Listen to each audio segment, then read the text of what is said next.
Welcome back to Rewind of the Living Dead. I am Damon Martin. And I'm Patrick Guerra. And Patrick, it is finally time to close out 2024. Technically, this episode is coming out in 2025 because we had one massive horror film to close out the year with Nosferatu. So our episode's actually stretching into next year, but we are closing out 2024 with our best of the year, best of the best, and we actually had to extend our list. Typically in years past, we've done a top 5 with honorable mentions. This year, we had to go top 10 with honorable mentions because this may honestly be the best year in horror that I can remember in many, many, many years. Happy New Year, everybody. Thank you for another great 2024 Rewind to Living Dead, but we're on to 2025, so let's talk about what an incredible year 2024 was. I remember when 2022 dropped on us and you and I were like, this might be the best year in horror. 2023, we were like, how the hell are we going to pick 5 movies? Like, it was not a strong year for us. In 2024, I had such trouble coming up with a top 5 that we just decided to give you guys 10. Because we were like, there's no way we can just talk about 5 movies and leave a bunch rest on the cutting room floor. Like, that's just not going to fly. So we had to give you 10. So we're giving you 10 this year. We're going to cut out a lot of the bullshit because we heard you loud and clear. You didn't want all that preamble. We're going to give you what you want. We're going to talk about these top 10. We got a couple of extra categories, a little extra sauce. But we're going to talk about our top 10, the 10 through 6. We're going to kind of rifle off. And then we'll go a little more into detail about each of our top 5. And we're going to get into performance of the year. We're going to get into biggest disappointment of the year. We're even going to get into most anticipated of this year, 2025. Damon, I'm so excited. You can't see. Even the people on YouTube probably can't tell. I'm so excited I dressed up. I wore a collar shirt tonight. I was going to wear my suit jacket, but it's been under a pile of dirty laundry for 6 months and it smells like a crotch. So I'm not going to wear that. But I'm excited, Damon, to talk about what may be undoubtedly one of the finest years in horror ever. It's funny. I said before we started recording, I actually contemplated busting out a bow tie because I used to wear bow ties as a media member when I would go to events. I was like, I got to stand out. I'm going to wear bow ties. And I learned how to tie a bow tie. And I thought about it, but I was like, I always have the mic right in front of me the way that my boom arm is set up. So I'm just like, no one's even going to see it unless I do have to podcast like standing up. So I'm just like, never mind. It's pointless to try to do it. And I always keep the dark, the background kind of darker. And I'm always wearing black shirts because that's all I own. Outside of like 2 gray shirts I own. So I was like, you know what? No one's going to care if I'm wearing a bow tie tonight. So we're just going to celebrate these incredible films. And by the way, again, not much preamble. We heard you last year. There's a lot of complaints. We didn't get into our list much quicker. I will say this. So I want to give credit to my incredible close best friend, Patrick Guerra, and my co-host on Rewind Living Dead. This idea was yours. You always keep a running list of your films you watch throughout the year. I had never done that before, but then I was like last year or 2 years ago, we had the incredible year 2023, and then going into 2024, I was like, I would forget what came out because you see stuff in January, by November, you've probably forgotten it existed or you forgot it came out this year. So this year, I actually kept a list of every film I saw, horror or otherwise, and it was so incredibly helpful. And the funny thing was, I was talking to my girlfriend about my list. I was like, man, this is a tough list to make. And I was rifling off, so I was like, did you remember this? Like, we talked about Night Swim. That was the first film we reviewed. That was in that feels like a lifetime ago, which... What a way to kick off 2024. That felt grim to start with Night Swim. Yeah. But like that came out, I mentioned Abigail in our intro. I kind of forgot that came out this year. Like, not that it was a bad movie, it just seems so long ago. Well, whole other conversation. Lisa Frankenstein. There's a movie that everyone else in the world seems to like, but me. You and I seem to be the only people who don't like Lisa Frankenstein. Yeah, that came out in February. Like, I was genuinely like, wow. Like, I couldn't remember how many of these movies came out so early in the year. So, again, we did a full comprehensive list. We are going to give a top 10, including towards the end of the show, we're going to give honorable mentions. So we got a lot to get into with this. And I do want to say, because of that list, you brought that up, for 2025, I want to get the folks that listen to us in on this game. I'm going to start making my list public. I'm going to do it on Letterboxd. This year, I'm going to have my list of movies that I'm watching in 2025 on my Letterboxd. I'm Director Patrick everywhere on social media, and it's no different on Letterboxd. I don't know if Damon Martin's going to join the fray, but when he does, it usually blows up. Damon Martin just attracts people, like that's just what happens. But in 2025, you will be able to follow along with me as I watch movies. I will be logging them on Letterboxd this year. I've decided to do that because I can get in there, I can rank movies right away. I can put stars on them if I want. I don't really like the star system, but it's a quick way and it's an easy way for me to see everything at a glance.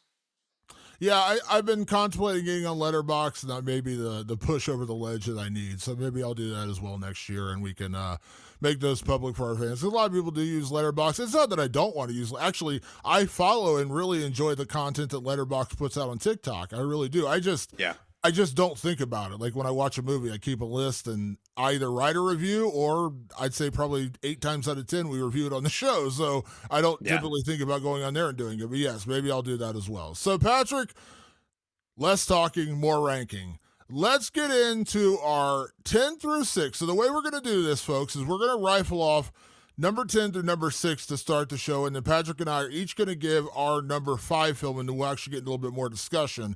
And then we're going to do a couple of categories as we kind of rifle down through the list. So we'll do, number 5, we'll talk about something else, we'll get a number 4, and so on and so forth. And then we'll close out the show with our most anticipated horror films going into 2025. So Patrick, I'll turn it to you.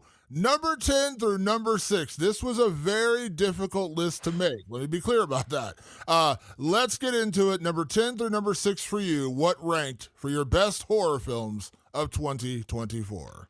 This is an absolute tragedy. These movies aren't in the top 5 because every single one of them I was sure was going to end up in my top 5 at the end of the year. That's how good a year this was. Number 10, Oddity. Fantastic film. Really everything in its place. Exuma, South Korea kicking much ass. The Coffee Table, Spain with another gut punch like single room fucking just heart stopper. Number 7, The First Omen, a damn fine prequel to the original Omen. Number 6, The French Do It Better, Mads. Absolutely love that movie. Have you even seen Mads, Damon? I have actually not seen Mads yet, so Jesus, please watch that and tell me if I'm crazy or not. I think it's insane. Here's the deal. I never take vacation. I actually went through the entire year of 2024 without taking a single vacation. So I forced myself to take a week off to start the year. My other job, I'm sure a lot of people know, I cover mixed martial arts for a living, so we get a bit of a break from the action going December into January. So I took a week off, and I'm going to just binge movies during that week. So I'm going to watch Mads. I'm actually like 2 episodes from finishing season 2 of Squid Game, so I want to get through that tonight. But I'm going to. I gotta watch that too. Yeah, I will watch Mads. So during my vacation, Mads is on my list of films I need to watch. So I will get through it. But I am sad I didn't watch it this year. So Patrick, my number 10 through number 6. Again, this is a difficult list to make. Number 10, I went with Longlegs. Number 9. God, I can't believe this is not my top 5. Alien Romulus. Number 8, the actual t-shirt I'm wearing today, Terrifier 3. Where am I listed? Where am I at? Number 7, Oddity, a film much like yourself, I couldn't believe didn't actually make it in my top 5. And number 6, just on the cusp of the top 5, The Substance. Wow, Damon, this is rocking my world. This is insane. I have no idea, by the way. Damon actually knows my answers because for the first time ever for our best of 2024, I actually gave him my answers ahead of time so he could develop a bunch of content for us later. But he's like, oh, I'll send you my list. I go, I don't want to know. So I'm absolutely floored and shocked to hear that some of that stuff did not make the top 5. I'm like blown away that this stuff didn't make the top 5. So now I got to know what the hell Damon Martin's top 5 looks like. I looked at my top 5, and when I rifled through number 10 through 6, and I said, God, did I do something wrong here? Because I said Alien Romulus at number 9. I said Longlegs at number 10. Insulted. I was like, It's just Long wild. legs at 10. That's And crazy. the substance, I adored that movie. It was so hard to not leave it. It was literally down to my 6 and 5, and to that point, not. Well, I'm going to spoil it because I know your top 5, and you don't know my top 5. So our next category, of course, is giving our number 5 film of the year, and it is a shared number 5, totally by accident, by the way. Interesting. Yeah, did not. That's good. Could you mind if I just reveal it? I think it's Let's okay. do it, Damon. They want to hear what our number 5 is. Our shared number 5, by the way, totally coincidental. We did not plan this. Actually, yours was flip-flopped until right before the show. Yeah. So I was like, oh, that's kind of funny. Number 5 horror film of the year for us, Smile 2. Oh, Damon, Smile 2. Yes, makes the top 5 at the very last minute because I had Mads at my top 5, and I was talking with my wife about my list, and she goes, you have been talking about Smile 2 ever since it came out. You've been singing the songs. You've been playing the songs. She goes, you've been talking on and on about the performance by Naomi Scott. Like, you just keep going on and on and on about that movie. I watched it twice more in preparation for this. It's a genius movie. I remember when it came out, everybody was sort of like, oh, I don't know. And this is just another version of the original Smile. It's not. It is actually a bigger, better version of Smile, which, by the way, Damon, you know, and diehard fans of this show know, Smile was my number 1 film of 2022. This had a lot to live up to. And so it took some time to digest. It's perfectly directed. There's a stellar cast with Naomi Scott leading and just giving an absolutely jaw-dropping performance, quite literally jaw-ripping performance. It was bigger and badder and nastier, and the stakes were never higher in Smile 2. Like, in retrospect, this wasn't just a rehash of Smile 1. It was something bigger and better, and another chart topper, made over $100 million at the box office. It's a bona fide franchise hit. We're getting Smile 3. Like, it's happening, Damon. So tell me, how did Smile 2 end up at number 5 for you? So, as I said, the substance and Smile 2 are battling for that 5th spot, but in all honesty, I could say any of my top 5 films outside of my number 1 film, which we'll get to later, probably could have been 2 through 5. I could have easily put Smile 2 at number 2. Yes, that's how much I like this movie. I could have swirled anything around in the top 5. And if you go back and listen to our review of Smile 2, where we had our good friend Gigi, Room for Scream, on the show, I remember because I think that night I was probably the strongest proponent for Smile 2 that night on the show. And again, I'm not saying that to not. I'm saying, like, obviously you've watched it a couple more times, you kind of come to appreciate it even more. That's one of the downsides of doing immediate reviews is you kind of don't have time to really soak it all in. You need to see it more times. Yeah. That night I said, I think I like Smile 2 better than the original. And as I watched it one more time since then, I'm like, yeah. And it's, by the way, I like the original Smile. The original Smile was so creative and brilliant. I love it. It was your number. I love it. But I've come to believe and truly believe that Smile 2 is a better film overall. I think Naomi Scott in the lead is a huge part of that. She is so good, strong, manic, and just, I mean, it's a tour de force performance. It is an incredible performance. I like the story. I know I mentioned on the show back then that I really loved. I love movies about the entertainment industry, and that being, her being a singer, a pop singer, coming back from the brink of destruction, coming back from a drug addiction and an accident and all this other stuff. It was just a really compelling story. And also the thing one of the things I liked most about Smile 2 was it really kept you guessing. I mean, there were moments at the end where I'm like, did that happen or did that not happen? Yeah. What is going on here? It was brutal. It was relentless, and and not even my style of music. I absolutely adored the soundtrack. So yeah, Smile 2 just had everything I want in a horror film, and I loved it. And consider this, Damon. Smile 1 was my number 1 movie of 2022. For Smile 2, for me to say it's better than my favorite movie of 2022 and it doesn't make the top 3, what kind of a year are we dealing with in 2024 where the better version of my number 1 movie of 2022 makes only number 5 on my list? That's insanity. Yeah, but I can't recommend Smile 2 enough. It's an incredible film, and I very much looking forward. Again, when I saw Smile 1, I wanted to see it again. When I saw Smile 2, I couldn't stop thinking about it, and I had to see Yeah. it again. That's the biggest difference. And I think that when I look at my top 5, rewatchability is a big part of that. Like, which films do I Yes. just really desperately want to see Big. again? Smile 2 is 100% on that list. So, again, totally coincidental that your number 5 is also my number 5, but that is Smile 2. Now, Patrick, our next category, before we get to number 4, and by the way, the rest of our lists are different, by the way. So we don't have any other shared numbers on here, just so everyone knows. That was just totally coincidental. Number 5 was both of ours. Our next category is biggest disappointment of the year. Now, you know, Patrick, we try to stay fairly positive on this show. Even, and we've said this, talked about in reviews in the past, and we've had guests on the show. I don't want to out him too much with this, but I want to, give him a shout. We talked to Matthew Scott Kane from the great show Hysteria, which, by the way, we are only reviewing films. If we were reviewing TV shows or we were including TV shows, I want to say this publicly, Hysteria would be in my top 5. I fucking loved that TV show. And NBC Peacock, if you don't give it a season 2, I'm coming for you, man, because that show absolutely deserves a second season.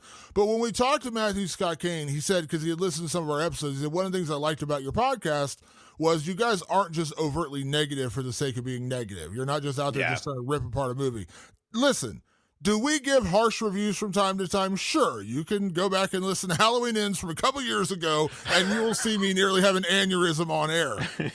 The director of Outwaters has a hit out on us. Yeah, but we never go out of our way to be overtly cruel. So when we say biggest disappointment, it's not that we didn't like or we hated whatever it is we're talking about. It's more of just like it didn't do or whatever the situation was. It was just kind of disappointing to us. So I'll go first, Patrick.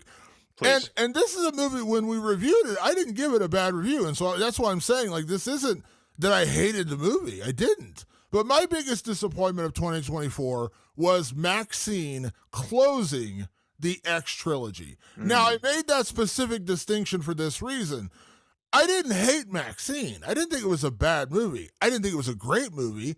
And I just didn't like that being the final chapter in that particular trilogy, because X was, I think, my number 2 horror film that year it came out in 2020 or 2021 when that came out. And Pearl got better. Like, we actually didn't give Pearl a tremendous review, but we actually said later in the year we kind of regretted that because we needed to watch it a couple more times. And the performance, Mia Goth, ended up really liking Pearl. I didn't hate Maxine. I really didn't. It was a decent enough movie. But it was just disappointing that was the conclusion, right? Like, it's just like you have it built up in your mind. You want that great, I know people have problems with it, but like, to me, I love Return of the Jedi. I think Return of the Jedi is a great it's a great movie.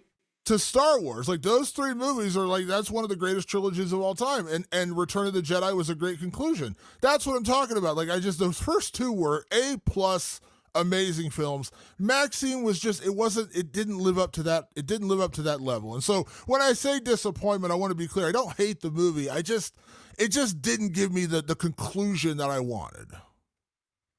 The biggest, I would say, what's the word I'm looking for? The biggest offense that Maxine committed was that it took the character of Maxine and sort of pushed her into the background of her own movie. And you and I kind of got into it about that. And you were like, not really. And I go, think about it. Think about who Maxine was set up to be. Think about what Pearl was meant to to extend upon with the mythology of Maxine and her bloodline and her, or just the idea of who this woman is and how like strong she was. And she was indeed strong in Maxine, but it's just more and more the movie became her walking around and being talked to. And I was like, damn, this is not what I came for. And Ty West is like a genre purist, much like a Robert Eggers or Quentin Tarantino. It's like, no, you do it exactly this way. This is how you're going to do this. He made an 80s thriller. You and I love 80s thrillers. We grew up on them. When you rewatch them, you go, gosh, this thing's kind of like pissing around a little bit. Like, it's not like nothing's really happening. That's what happened with Maxine. It really did. Like, it was just one of those ones where I was like, man, this is not firing on all cylinders for what we all loved in X and Pearl. some of that spark was missing in Maxine. Yeah. So again, not a bad movie, not a terrible movie. Just when you talk about the third part of a story, you're looking for a satisfying conclusion. And that's kind of where I was left a little wrong. Yeah. I was just like, wasn't a bad movie. Mia Goth's awesome. And again, I loved the idea behind it, but it was almost, and it just felt like a different movie than what we saw in X and Pearl, personally. It just felt like a weird ending to that particular trilogy. And again, I say that mostly because X and Pearl were just amazing. Like, amazing. Like, I just rewatched X recently. It's been playing on cable. Yeah, it's good. Amazing. I loved that film. And so, yeah, that was my biggest disappointment. So, Patrick, what about for you? What was your biggest disappointment of 2024? Well, Damon, Daddy Patrick has got to come in here and slap some wrists because, truth be told, my biggest disappointment was not a movie this year. My biggest disappointment was film discourse. And some of you are like, film what now? Here comes the art goon again. What I'm talking about is how people talk about movies. The pattern, and I've really been embedded with social media, which is not always great for your brain. But truth be told, the horror community is awesome. Like if you're kind of like embedded with the horror community and social media, it's actually a really positive and great place. But I watched a lot of reviews from a lot of people. Some of them I respect, some of them I don't really know. So I don't really know their experience or their opinion. What I was learning overall, though, is that people don't really know how to talk about movies yet. Like, they don't. And this is not gatekeeping. I actually made a post where I was like, hey, you love talking about movies? I do too. Let me give you some tips on how to like be better at talking about them, because people, I think, are very confused. And you talk about expectations. You talk about kind of like our expectations for Maxine. They were big going in. We were really excited to see that movie. We were really excited to see Lisa Frankenstein. We didn't end up loving that either. Expectations do something to your brain, which is like it starts hyping you up. Well, there's this whole other problem, and it is social media marketing campaign, which tells you that every horror movie coming out is the scariest movie you've ever seen. That's their job. Their job is to get social media and influencers and just people talking about their movie. So the first thing they do is rile you up with hyperbole. And they just go, this is the scariest movie of all time. This is the wildest movie of all time. And tons of, small ad campaigns, micro ad campaigns that are constantly coming at you. We saw it with Longlegs for the first half of the year. We saw it with Nosferatu for the last half of the year. Maxine's campaign got me.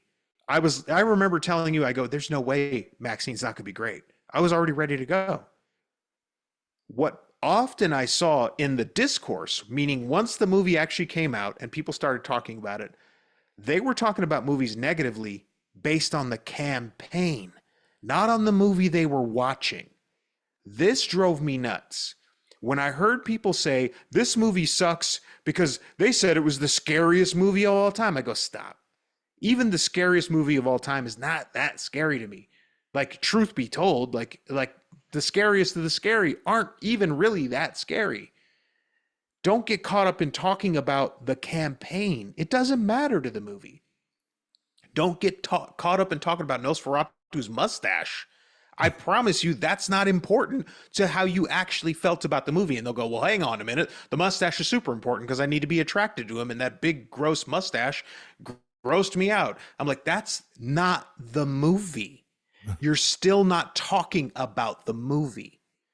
And I was really disappointed that so much negative reviews, and you by all means, you don't have to like a movie. We do it here all the time on Rewind to Living Dead. I'm not here to tell you you don't have to like a movie, but I'm telling you in 2025, change that tune from all your personal, all your pre-framing, all your point of view that don't actually have to do with the movie you sat in front of. Take that out of your criticism of the film. Because it's ruining the discourse. It is. It's ruining the discussion amongst people. They're out there arguing about mustaches. They're out there arguing about whether something was scary or not. We put at the end of every episode, is it scary? Knowing damn well we're not going to be scared by it. We're just saying, did it qualify as a horror movie in our eyes? At the end of the day, that's almost 99.9% yes. We're lucky that we got, 300 horror movies this year? We didn't even get to half of them. Just focus on the movie. Talk about the experience that you had. with the movie, not with your opinions on the media, not with your opinions on the social media campaign, your team Longlegs, your team Nosferatu, your team Abigail. Talk about the movie. And because listen, maybe I'm biased, Damon. That's what we do here. We try to tell you if you're about to sit down to see a good movie, not whether I cared what they were wearing or what their voice sounded like. Those things aren't the movie. I want to know, you're the story guy. Damon is very classically the story guy here. I love the directing and the craft and all that stuff. We're trying to sell you a good movie. If we're ever on this podcast talking good, it's because we see all the great things the movie is presenting to us. I got to get off the soapbox at some point, Damon. What do you think? I totally agree. And listen, I'm not going to say we've never been guilty of that because, just like Maxine, we talked about it. Like, we had almost unrealistic expectations going into that one, but it wasn't based on the trailers or anything like that. And it certainly wasn't based on anyone saying this is the scariest movie of the year. We just had our own expectations because the first two films had been so good. We were like, this has got to be great. And listen, to their credit, to your point, and this, let me just make this point about what you're saying. I heard a lot of people complaining about Longlegs. That might have been the most divisive film of the year. Now, if we give out an award for the best marketing campaign, Longlegs wins by like 8 miles. Like, no one came close in a marketing campaign to what Neon did for Longlegs. That was the best marketing campaign, one of the best marketing campaigns I've ever seen for a film. But if you go back and listen to our episode, I said the one thing they did that I really think shot them in the foot was the constant comparisons to Silence of the Lambs. This is the best thriller since Silence of the Lambs. This is the scariest serial killer movie since Silence of the Lambs. And I said during that show, that's a mistake because you're sending people in with the wrong idea what this movie is or what it could be. I like Longlegs. It ended up being number 10 on my list. It could have easily been much higher. But I always thought it was like that comparison gets stuck in your head. And I said, like, on the show, I said they should not have done that. Everything else was perfect, but the constant comparison to Silence of the Lambs just didn't work. And I said, here's why I actually liked the movie. It had nothing to do with Silence of the Lambs. Right. Exactly that. Like, you need to be able to. But so I think that is a great example of that. Like, Longlegs had the best marketing campaign of the year by a wide margin. But even there was a flaw. And it was that thing. But even that, like I said, they're trying to draw you in by saying, hey, it's like Silence of the Lambs. Okay, that was an Oscar winner, one of the biggest, maybe the most awarded horror film. By the way, it is a horror film of all time. And everyone's like, I'm going to go see Hannibal Lecter versus, like they went in thinking that. And when they didn't get it, then they're disappointed. But I'm saying this is what you're talking about. Like, it's not Silence of the Lambs. This isn't Jonathan Demme. This isn't Jodie Foster. This isn't Hannibal Lecter. So you shouldn't compare it to that. I said that was a mistake they made. They did, because I think people went in there thinking this is the movie I'm going to get. It was not that. So, yeah, you got to go in and judge a movie for what it is on its own and just judge the movie. And also, one last thing I want to say on this, just before I get off my own soapbox on this. Everyone is entitled to their own opinion. Yes. I put up a post on TikTok from our episode with Terrifier 3 with our good friend Sid, Horror Chronicles, who's one of our closest friends, and she's amazing. And she did our episode, and we talked about the most disturbing moment in that movie. I'm not going to rehash the conversation, but I said, we all know what we're talking about here, like the most disturbing moment in Terrifier 3, and we all talked about it, and oh my God, it was so gross and disturbing, and just, oh, what a crazy scene. And I posted it and Sid reposted it. Now, she has like 1,000 times more followers than I do, so it got way more comments. And like a lot of the comments were like, I love Terrifier 3. It was great. That scene was so messed up. This is the one that messed me up the most. Like, there was a lot of that. But there was a small spattering of people who are just like, what's wrong with you? That wasn't scary at all. That wasn't disturbing at all. I thought it was stupid. What are you talking? Okay. You're allowed your opinion. Absolutely, yes. You're allowed your opinion. And the people who said, I actually found this scene more disturbing. Okay, cool. I get it. Like, right. But you're dumb for having an opinion that was disturbing? How does that work? Like, there's going to be people, I know a lot of people who loved Abigail. I wanted to love Abigail. Didn't really do it for me this year. But I'm not going to go on their page and say, you're dumb for liking Abigail. What does that do for anybody? So, listen. You are so desensitized to every horror film out there. You may think everything sucks and nothing's scary and you're all stupid. Fine. You're allowed to have that opinion. But if I think it's scary, I think a movie's awesome, you don't need to come to my page or to my Twitter or to my Facebook or whatever and say, you're an idiot for thinking that's a good movie. How does that help anybody? Yeah, I mean, never mind shit posters. Jesus Christ. I mean, that's a whole other problem. I bite myself all the time when I'm about to comment with a shit poster. I'm like, I'm not wasting my time doing that. I'm really not. I'm here to talk the movie. That's my point. Like, it's like I'm happy to hear your opinion on the movie. The mustache, irrelevant to me. What did you think of the movie? Now, if you tell me, if you break down, like you go, hey, the story, to me, the story was lacking here, here, and here, and I go, good point. Hey, you know, this acting right here wasn't up to snuff. I see what you're saying. But if you go, the marketing campaign said it was the scariest thing of all time, and it sucked. I'm like, bro, that has nothing to do with the movie. It just doesn't. You're not talking to me about the movie anymore. I'm just asking people, whatever your opinion is, make it of the movie. Don't make it about the outside business. Once you get to sit down and lock yourself in and watch a movie, that's a beautiful thing in my world. I mean, I live it. I'm obsessed with movies.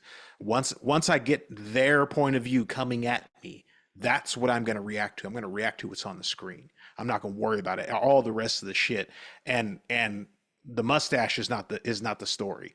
The story is the story, and I'm going to focus on that. And I want more people to focus on that in 2025 so we can get even better discussions, even more nuanced discussions, and ultimately we will make movie watching better and more enjoyable for everybody.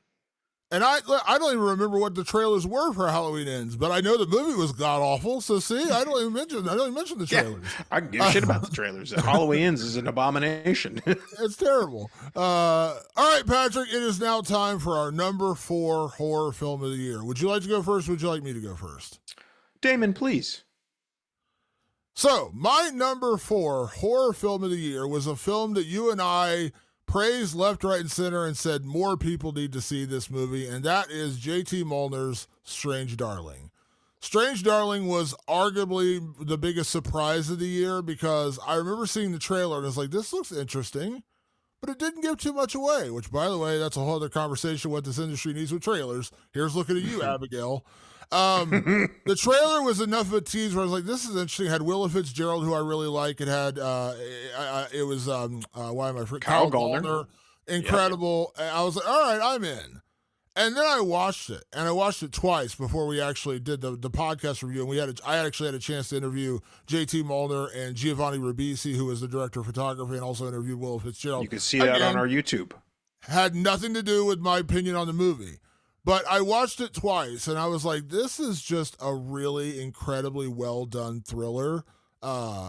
Tense, kept me guessing, incredible performances all the way around, and I just absolutely love Strange Darling. And again, I don't want to say this I promise I won't say this again, but this was originally my number 2, and I had to reshuffle when I was like getting this list together, because this could easily be number 2 for me. So I love Strange Darling, and for me, that is number 4.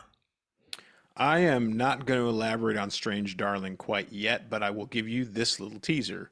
I have not just our top 10 of the year, but I also have a top 10 just regular, like all around movies of the year. And Strange Darling ranks very high on that list. That's a high level movie, but we'll talk more about that later. All right, Patrick, for you, what is your number 4 horror film of the year? My number 4 horror film of 2024 is Longlegs. Damon, what a fucking movie. Yes, very divisive. Yes, very, like opinions left, right, and center. By the way, good opinions too. That actually opened up a lot of great discourse, but there was way too much of it's not the scariest movie ever. Like, shut up. That shit really doesn't matter. What Osgood Perkins did with Longlegs, what Micah Monroe, horror queen, did with Longlegs, and what the great Nicolas Cage did with Longlegs was they created what we don't get very often, Damon, is a mood piece. Now, mood piece, here we go. Art Goon back in the house right away.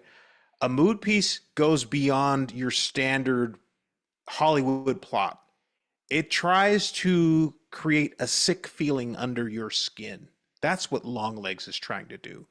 You can feel any way you want to feel about Longlegs, but I'm going to tell you something right now. You felt dread from shot one to the final shot of the film. This movie is laced with dread. It is just absolutely in the DNA and the bones and the marrow of this movie. This is one of the most dreadful movies of the year. Perfectly shot, wonderfully directed.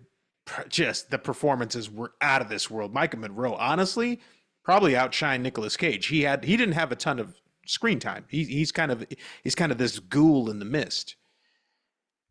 I so appreciated how batshit the ending of this movie is. Okay, like the implication that in the end Satan was fucking pulling the strings the whole time. Why not go way off the fucking rails? Why not do that? Why not go crazy? We're in horror. We don't have limits. So don't limit yourself. Don't just be grounded. Don't just be a rehash of Silence of the Lambs. Do something so wicked and creepy. This is a very creepy movie that it gets all the way under your skin and you can't wash it off. That's Longlegs to me. And I've watched it over and over and over again this year. Beautiful mood piece. Did it have some problems? It did. There was a couple of story elements that basically, if you pulled that thread, the whole thing comes tumbling down. You go, okay. So that's why it didn't end up higher on my list. But man, I absolutely loved sitting down for this movie. Every seating of Longlegs this year was an absolute pleasure. Yeah, it made my top 10, so clearly it's one of my favorites of the year as well. I thought it was atmospheric. I thought it was dreadful. I thought the performances were incredible. Micah Monroe, I think it's been well documented on this show. She's one of my favorite actors working in Hollywood today. I did a review of a movie she did last year called God is a Bullet, which was vastly underrated, did not get any press or any love or any adoration. The reviews were terrible. I fucking loved that movie, and I did a little review. You can see it over my TikTok page, Damon of the Dead over there. And I just raved about that movie because like more people need to see this. And that was a Micah Monroe just tour de force. And she did it again in Longlegs. And Nicolas Cage was disturbing and creepy, and the voice and just the direction and the way it kind of kept you guessing throughout the entire movie. I really, really did enjoy it. And again, it could have easily been much higher on my list. So I think that's an incredible number 4. Longlegs really was. And I don't want to just rehash it, but man, what a marketing campaign, man! They marketed the shit out of that movie, and just such a. And I didn't watch one of them, did I? I didn't watch any of that marketing campaign. You got to enjoy it. I ignored all of it. It was great. All right, Patrick. Our next category is best performance of the year. Of course, welcome to prime time, bitch. Our welcome to primetime, bitch. Best performance of 2024. Now. Not to get too much of a preamble here, but I gotta say, this was if the top 10 was hard, narrowing it down to one performer for 2024 was really difficult. So, Patrick, I'll turn it to you first. Your best performance for 2024. This was an insane year for performances, Damon, but I had to give it up, and it hit me like a ton of bricks. Naomi Scott for Smile 2. She plays this character, Sky Riley, a pop star who has been infected by the smile demon. It's a dramatic performance. It's a tragic performance. The camera's right up in her face. She's having to give everything she's got. It's an incredibly physical performance. She descends into madness, into chaos. I was hooked from the time I saw her on screen to the final dreadful moments of this movie.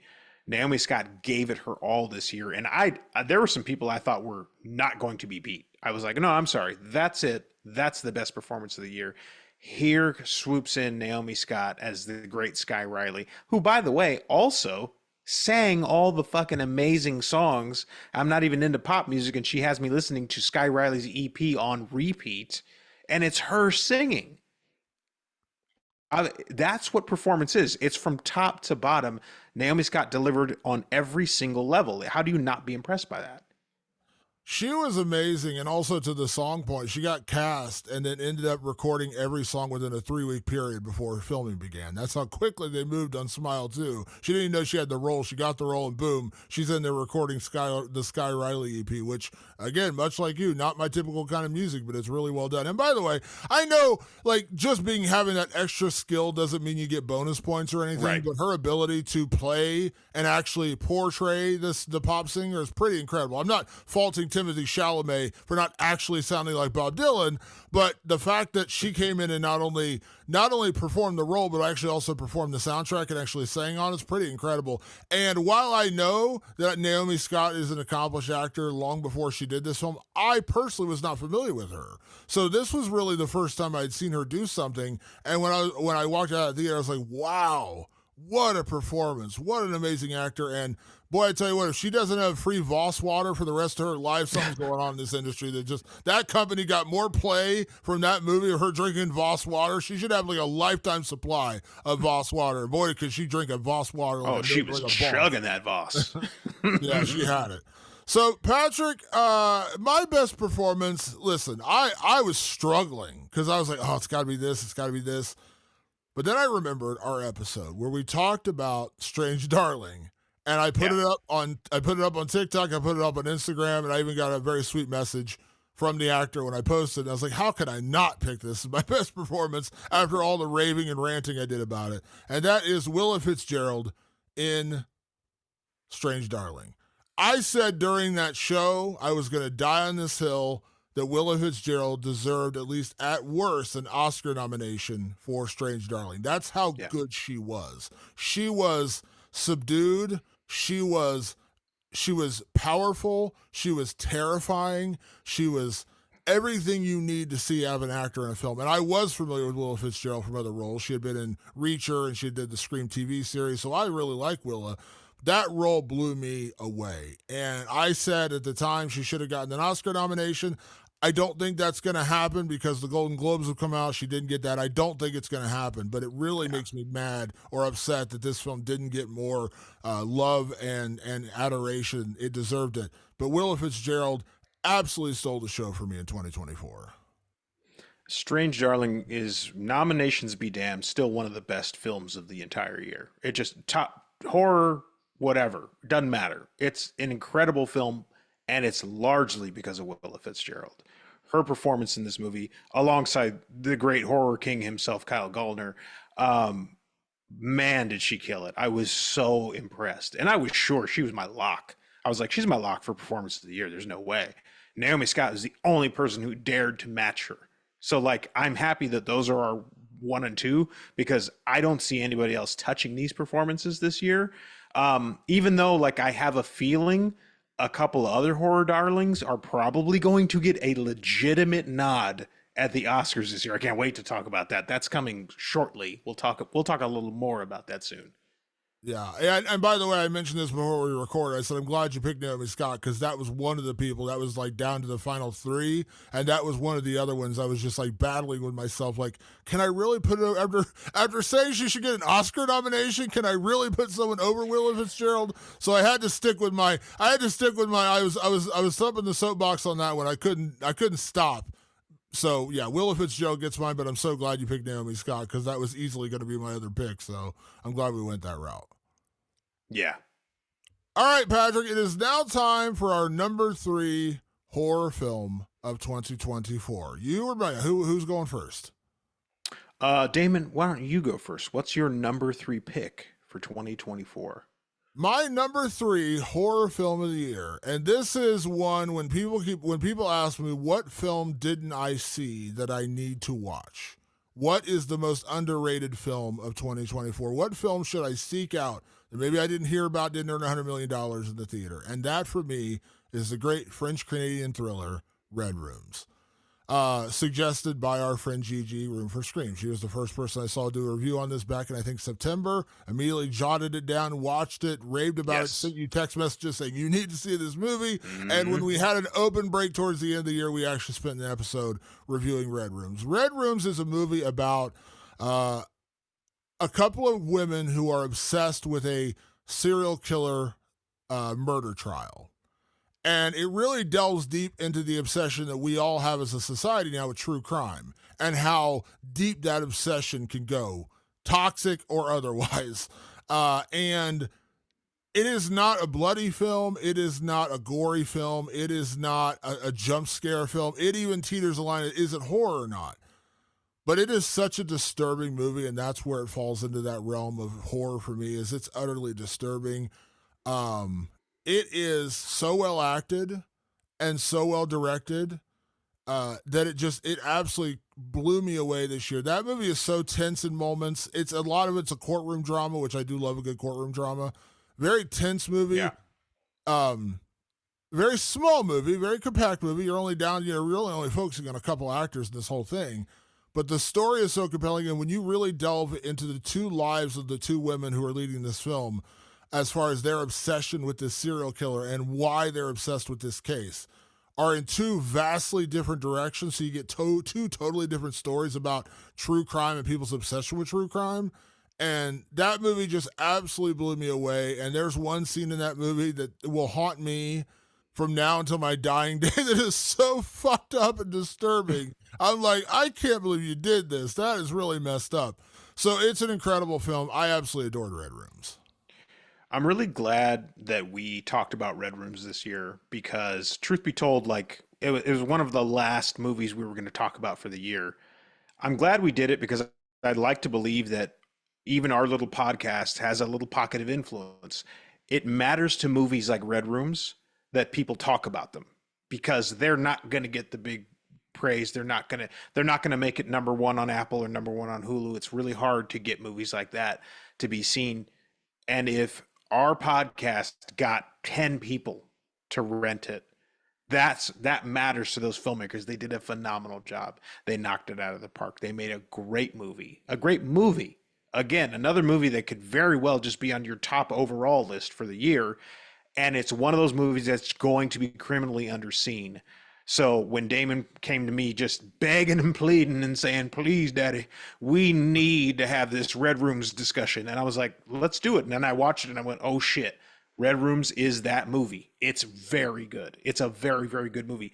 It teeters on the line of not being horror, but it is horrific. It's horrific to think about what's going on in the minds of these people. The performances, fantastic. You're hooked in. You're into those characters. You love those characters for what they are, which is beyond fucked up. And I love that. I love a good story about people who are just absolutely fucked beyond repair. These are the people in Red Rooms. It's a very compelling film that I think will stick with me for quite a long time.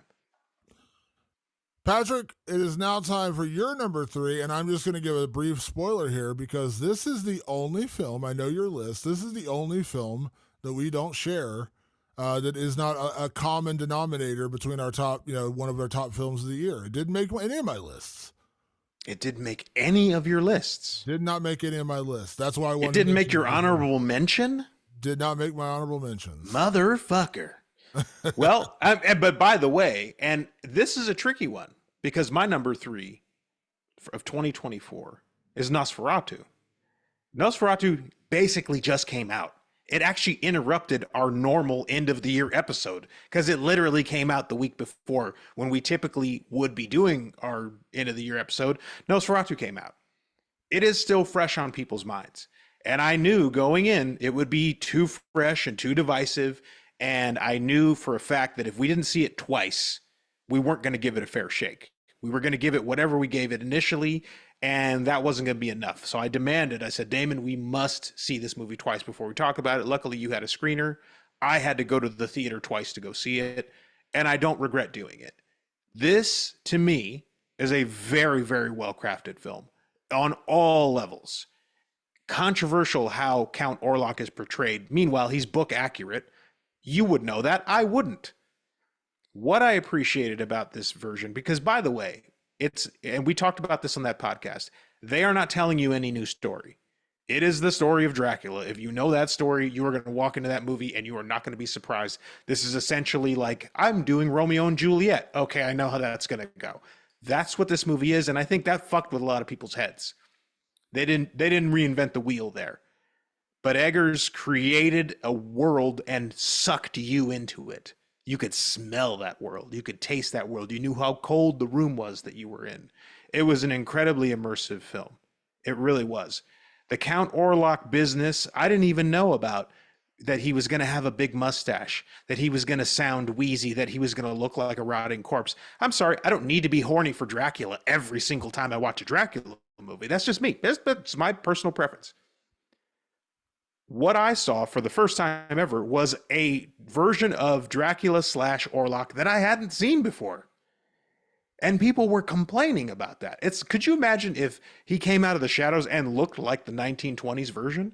I'd have been like, oh, like that would have been disappointing. Or if he came out of the shadows looking a little like Gary Oldman's from the 92 version, or looked a little bit like Duncan Rager, our favorite Dracula of all time, I would have been like, what? Or Bela What? Like, Lugosi, which is what he's or based Bela upon. Lugosi or Christopher Lee. Like which by the way, like as I rifle all that stuff off, people go, oh yeah, like I guess Dracula is portrayed literally the same every damn time down the line. And this was the first time he didn't look familiar to me. And he was monstrous and ghoulish, and his ability to glamour was portrayed in a way I hadn't seen before. I was taking that stuff in. Everybody else had a different skin in the game than I did, apparently, because I was just like, wow, I've just never seen him like this. Now, the reason, Damon, this isn't my number one or number two, because it's an excellently crafted film, it had some story issues. I'm willing to admit that. It's bloated in a few spots, and we pointed those out. In fact, a guy today, I'll shout him out, Sky Tilly on TikTok said, I really think that actually the gypsy scene where he goes to the gypsy inn, that really didn't add to the movie. I couldn't argue against that. I go, that actually makes sense. I loved the scene, by the way, and I think you liked that scene too. It's like a pretty cool scene. But I was like, yeah, did it really add to the movie? Not really. That happens a few times in the movie. But overall, I can't pretend like it isn't one of the fucking best movies crafted this year. It really is. That kind of stuff I get up for. I get up for the craft of filmmaking. I thought the acting was excellent. I thought obviously, and by the way, even the haters of this movie said the cinematography was gorgeous. The acting was pretty tremendous. There's a couple of uneven spots in there, but most people praised the acting. Most people praised the cinematography and the direction and the immersiveness of the world. That's what great films are. That is what great films are. So for it to be in my top three is still a high praise. But there are two movies I still believe are far better than it. So when I say that Nosferatu didn't make any of my list, people are going, wow, you really didn't like that movie. No, actually, I think visually this is one of the most stunning films of the year. If we were just judging on the craft of filmmaking, I would say that Nosferatu would definitely be in like my top two. I also love the cinematography and the actual visuals of Strange Darling, which I wanted to give a shout out to Giovanni Ribisi. We did an interview and we talked about the giallo elements, which he loved that I brought that up, the colors, the way they use it. So that would be still probably number one, like visually, but Nosferatu is visually a stunning movie. And I'm not here to rehash our review of Nosferatu, but just so people understand when they're like, wow, you didn't have this on your list at all. It just came down to story. Now, again, I don't want to diminish your opinion on movies because I know story matters to you as well, but we've said very openly on this show, you are the filmmaker, I am the writer. That's generally a lot of times what drives our opinions when we talk about them on the show. You understand the craft of filmmaking, directing, the photography, the cinematography. I'm the guy who's like, give me the plot, give me the dialogue, give me the story. That is one of the reasons we work so well together. With Nosferatu, my complaint, and this is a comparison I didn't make in a review, but it's almost like I'm so familiar with the Dracula story because I read the book, and I've seen like 19 Draculas that all have basically the same story of that original Bram Stoker's Dracula, that I'm just like, I don't need to see it again. And here's my comparison, which people are going to laugh at this. When they did the new Spider-Man Homecoming movie and John Watt took over as director and they hired Tom Holland and all that stuff, they said right away, we're not doing another origin story. You know how fucking Peter Parker gets his powers. He gets bit by a radioactive spider. His Uncle Ben dies, and he becomes a hero. Fuck off. Let's just move on. And James Gunn, when he's doing the new Superman, he's like, this is not a Superman origin story. We all know he leaves Krypton, it blows up, he gets raised by the Kents, and he becomes Superman. We don't need to see that for the fucking umpteenth time. And so that's honestly where I butted heads with Nosferatu. It's not that it's a bad movie. People say, "Well, hold on, it's a story you like." Yes, it's a story I like, but it's also a story I've seen 19 times. So Yeah. again, not a bad movie. I want to be clear about it. Just because it didn't make my list doesn't mean it's a bad movie. It just was something I've seen before. I've not seen this version. And to Yeah. Robert Eggers' credit, it was a brilliantly made film, brilliantly acted, beautiful film. I just was like, yeah, I've seen this, and I've seen a lot. So like that's Yeah, that's you've also seen why- way more Dracula than I have, but I've seen a lot too. I've seen a Yeah. lot of it.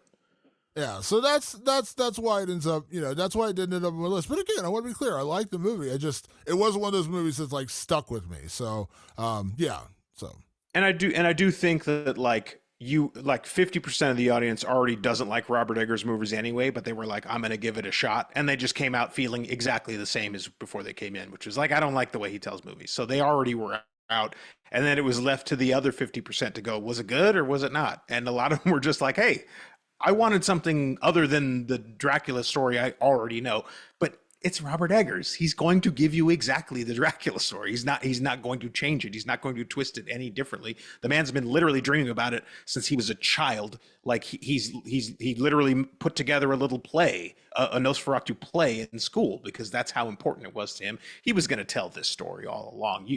If you came in accepting all of that and just going, what you got for me? I liked what I saw. yeah, and again, by that standard, like I would tell Robert Eggers, I think he did an incredible job. He did. So, I yeah, think absolutely. I think he's probably going to see some nominations this year. I think Yeah, that's he possible.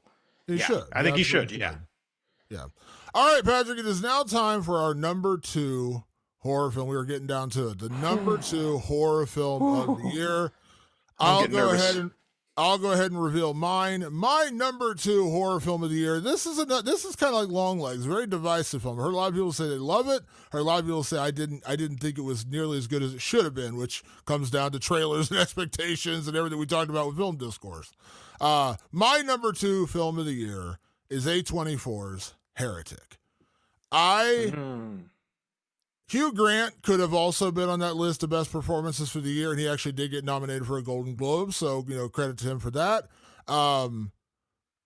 The story of this film boiling down to really 3 characters: 2 Mormon missionaries meeting up with Hugh Grant's, I don't even know what you'd call him, scholar, crazy fanatic. Like there's a lot of ways to describe but fanatical scholar, I think, is what I would call him. Where they arrive at his house to try to convert him to the Church of Latter-day Saints, of Jesus Christ of Latter-day Saints, and it's Mormons. They're Mormons.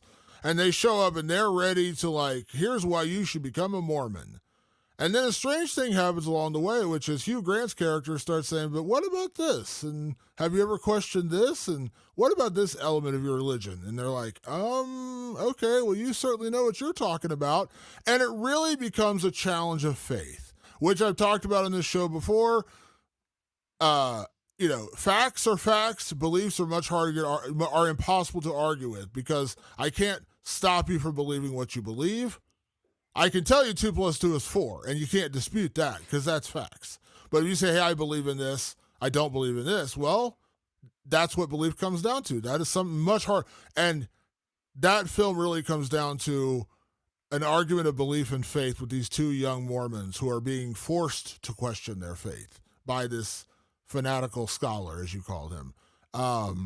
It is a thinking man's horror movie. It is not going to be the movie where you're going to be scared out of your mind every second of the film. It is menacing. Menacing is the best. And what I loved about this movie, no spoilers, what I loved, and I don't want to rehash a review, what I loved about this movie was Hugh Grant was terrifying and menacing without ever really physically imposing himself upon these girls. Like they never were like fearful for their safety in that way. Like he never grabbed them, he never shook them, he never had a gun to their head.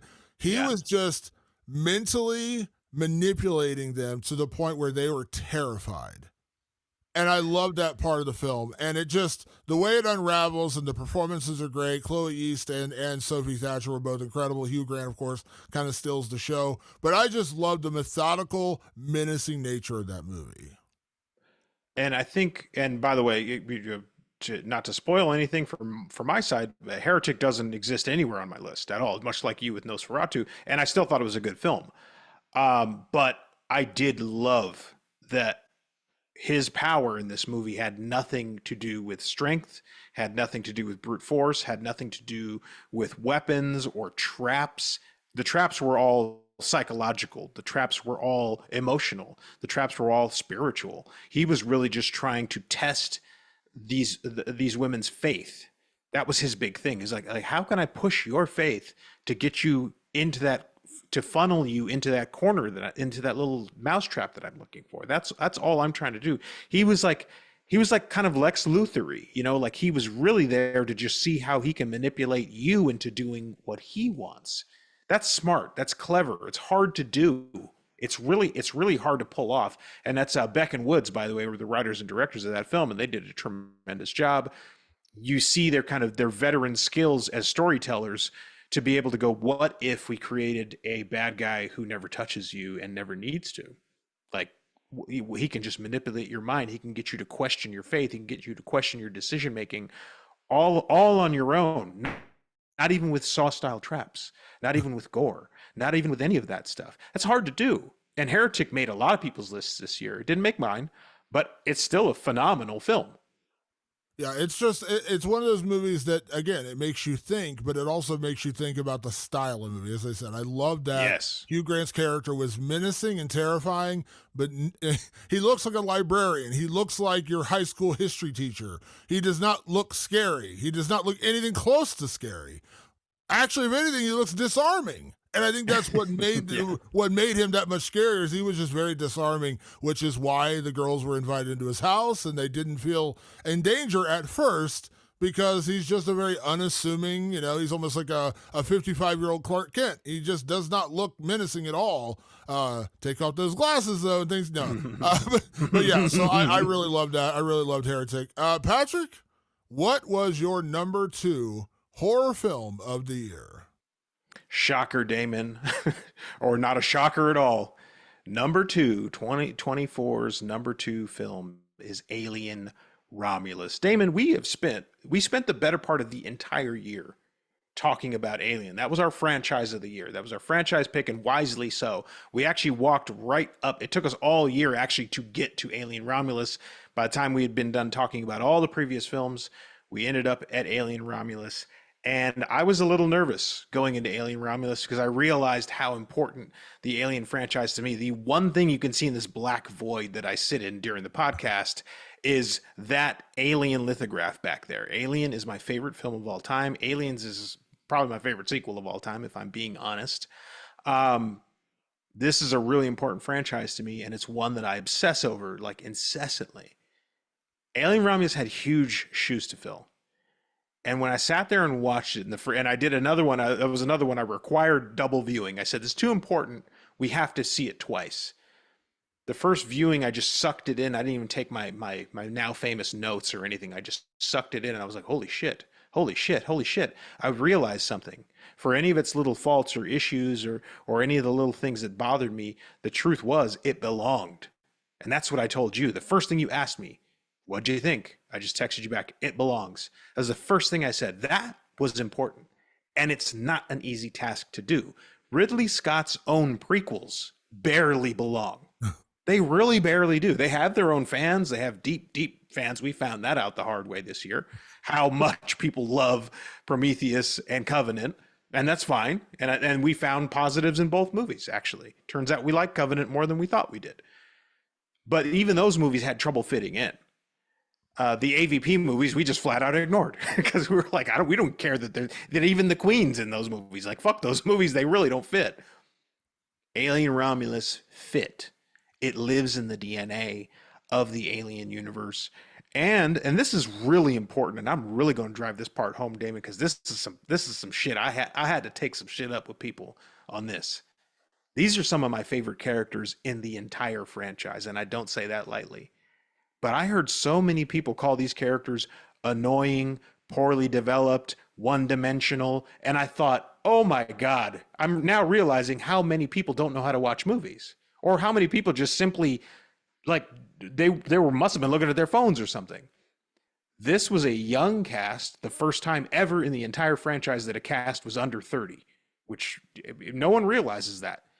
As a young cast with very clear motivations, they were just effortlessly shown on screen.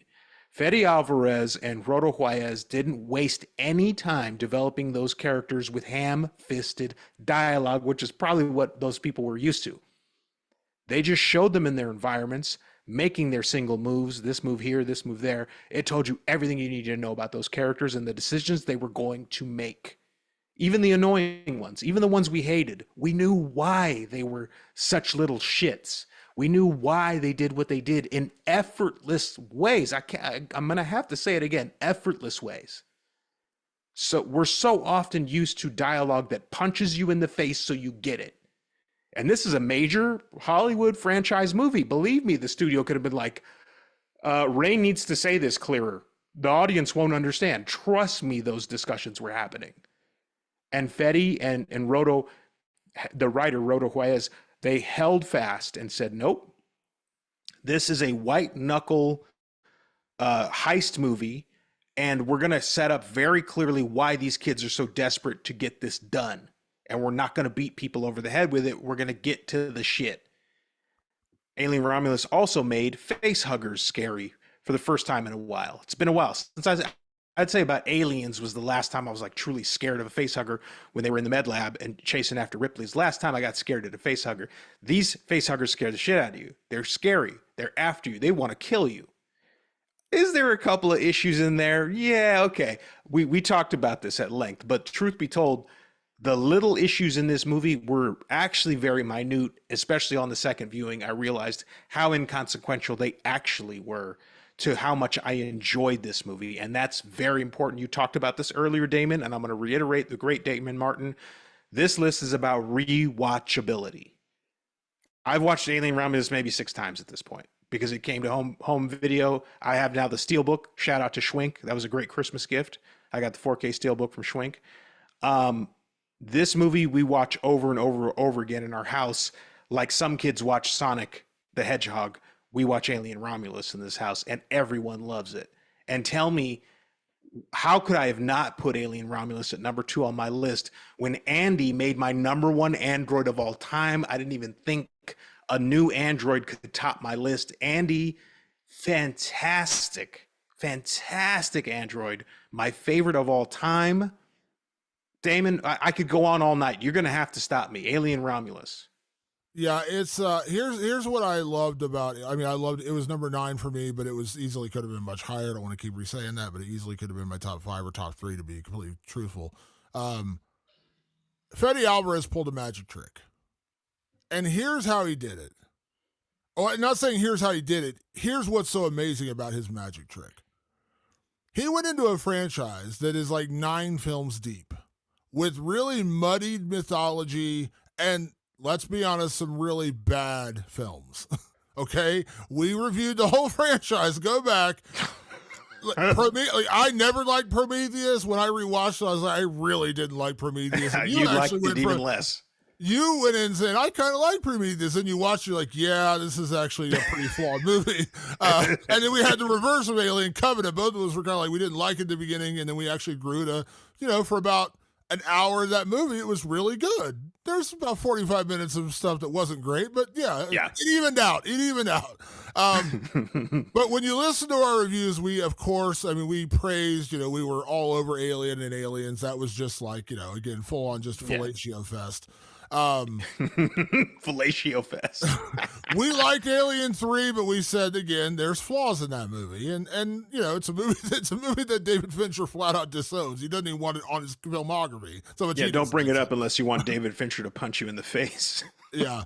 Alien Resurrection, we don't need to talk about it. Yeah, so again, this is a franchise that has a lot of, and when you get to Resurrection, they're going hundreds of years in the future. It's a very messy franchise with 2 incredible films and a lot of like, well, this was okay and this was decent and this was not good and blah, blah, blah. The magic trick that Fede Alvarez pulled off with Alien Romulus was he went right back in the center of the 2 best films in that franchise between Alien and Aliens, found a keyhole, put in a skeleton key, turned the lock, and opened the door, and gave us an incredible story with incredible characters and unbelievable action and ingenuity, which I praised him for during our review. I Yes. love the little ingenuity tricks that they had in this movie, things you wouldn't have necessarily thought about when you were watching the other Alien films, and they pulled it off. The fact that he took Alien, which is your all-time favorite film, and Aliens, which is one of my top 5 all-time favorite films, and found a way to go right in the middle and make an actual movie that not only fit, didn't fuck up anything, didn't rewrite history for Alien, didn't rewrite history for Aliens. Unbelievable. That to me is the most stunning part about this, because I could give you 1,000 examples of prequels or sequels that just, I won't say they shit on the originals, but they're not doing them any favors. No. Alien Oh my God. Romulus found a way to go between two of the greatest films ever made, period, and make a movie that worked, and it worked well, and it was like, give me more. That I did not see that coming. That bears repeating. It's sitting between two of the best films ever made. Like, you could now argue that Alien Romulus, and Aliens are one of the best trilogies out there. If there was, but I don't call it a trilogy because it's a franchise. It's a proper franchise. But if it stopped right there and those 3 movies, I would have zero problem with Romulus belonging between those 2 movies, which are titans of movies. They are not just any old movies for guys of a certain age, people of a certain age, excuse me. Alien and Aliens are 2 of the best films of all time. Like, they just simply are. And to fit in the middle of them like that is insanity. And it's almost criminal that it's not my number 1, based on how much I love the franchise. Now, truth be told, Damon, like, it did have its issues, so it didn't make my number 1 this year. But, like, to be my number 2 is essentially your number 1 if your number 1 never existed. Like, believe me, number 2 is a great place to be on our top 5 horror films of the year. Like, number 2 is massive praise. I will always ride and die for Alien Romulus. I'm sitting over here. You know, I don't collect things. I don't have the Damon Martin Wall of Fame behind me. The minute I saw Alien Romulus fucking Nika toys, I went and bought them because I was like, I have to have them. It has to be part now. It's now part of my little family of alien stuff. I absolutely adore this movie. I adore the cast. I can't wait to see the next movie from them, which is 100% happening now because it was one of the highest grossing movies of the year, especially one of the highest horror movies of the year. I think $370 million or something like that. Sign me up, Damon. We got more alien movies to talk about. That sounds like a good problem to have. Yeah, I'm in. You got me. Like I said, Fede Alvarez, you got me, buddy. All right. It is now time. We are almost to our number 1 film, but before we get there, we are going to name some of our honorable mentions. Again, this list was fluid, and it was really, really hard to nail down. Very tough. Not like it was hard. It was hard to rank them. It was hard to only pick 10. It was hard to pick 5. It was hard to get to 1. It was a difficult year. So we had to mention some honorable mentions. So I'll go first with my honorable mentions. I'm just going to rattle them off. We're not going to get into a huge conversation about it, but I want to give shout outs to some movies that did not make my top 10, but to me still deserved a lot of love. And if you're looking for suggestions of what I hope you will go out and watch, if you don't listen to every episode, I understand that can't happen every single time. But if you want to find some new stuff, maybe you missed this year, you want to check out, here's my list of honorable mentions. And I'll start with Y2K, a horror comedy that I adored. Immaculate, Infested, Exuma. Infested and Exuma are 2 foreign horror films. Infested from France, Exuma from South Korea, both on Shudder. Hey, Shudder. Hi, Shudder. And those are worth your time. A Quiet Place Day One. I'm shocked that didn't make my top 10. I was like, how'd that get eliminated? Woman of the Hour, which is more of a thriller than a horror film, but the Anna Kendrick directed the hell out of that movie for a directorial debut. It's really well done. Love Lies Bleeding, which, again, kind of teeters the line. Is it actually horror? Probably not, so that's probably one of the reasons it dropped into my honorable mentions. And last but not least, Mr. Crockett, a total surprise oh shit on Hulu. Just a fun. Is that not on my list? Hold on. No, go ahead, please. Mr. Crockett was just a really fun, inventive horror film, and one that I really didn't see coming. And that's just one of those random ones that like got suggested around. I think it was like October, and I went and watched it on Hulu, and it was so much fun. So those are my honorable mentions. So Patrick, what about you? What do you have on your honorable mentions list? my mouth agape, Damon. I'm looking at my list. I missed it. I didn't put Mr. Crockett on my watch list, like on the movies that I've seen this year. I just missed it. I'm looking around. It's not on here. I praised the shit out of Mr. Crockett this year. And so I'm dumbfounded right now because that's the flaw of like, that's why I'm moving to Letterbox, because like you get the pictures and everything, like you can just log very quickly there. Um, Mr. Crockett would definitely have been on that list for sure. Loved that movie. It's on Hulu. Please go check that out. But without further ado, many of my honorable mentions are very similar to yours, which, by the way, includes Strange Darling, which is a fantastic movie. Love Lies Bleeding, great thriller and some truly gruesome moments in that movie, and a very dreadful movie. The aforementioned Red Rooms, for all the reasons we spoke. Woman of the Hour, same deal, great thriller. Sting, which was my favorite Spider movie of the year. Yours was Infested. Mine was Sting. I liked Infested, but Sting had that Joe Dante kind of playful, creepy vibe to it that I just absolutely loved, and it went hard when it needed to go hard. Sting is underseen, and I believe that's on Hulu too. If I should have made sure to put where everything is streaming. Another one, Y2K. Oh, Damon. I broke my heart that this wasn't going to be in my top 10 because I loved it so much, because it really touched me in the feels. Let's be honest. It will be a rewatchable movie for a guy like me, a guy who grew up in 1999 and was a man of a certain age in 1999. It literally just put my 18, 19-year-old self on screen, and I couldn't not love it. I genuinely love that movie. And how about this? VHS Beyond. You know why that's on my honorable mentions list? I can't stand found footage films. And I couldn't find a fault with VHS Beyond. I thought it was phenomenally done. It was one of the better movies of the year. It made it to my honorable mentions list. Can you believe that? Heretic's not anywhere on these lists, but a found footage movie's on this list. If you know Patrick, you know that's an insane thing to say, but VHS Beyond from Shudder, hey Shudder, was indeed that good. And yes, Damon, I'm going to leave the best for last on the honorable mentions. This crushed my heart to not have A Quiet Place Day One in my top 10. I kept going. I think I'm going to have to do top 11. There's like, how do I leave A Quiet Place Day One off of my list? This is such a heartfelt, wonderful film. It nearly brought me to tears. It was such a beautifully made film, made by oh God, why can't I think of his name right now? The director of Pig. Um, Michael Quiet Sarnowski. Pla- Michael Sarnowski, who is, he's got my money every single time. And I thought, oh, what's A Quiet Place, prequel gonna look like? It's gonna look like a beautiful drama that you will never want to let go of. That is just an absolutely soul-searching, beautiful film that I couldn't believe didn't make my top 10 this year. That's just how damn good of a year this was.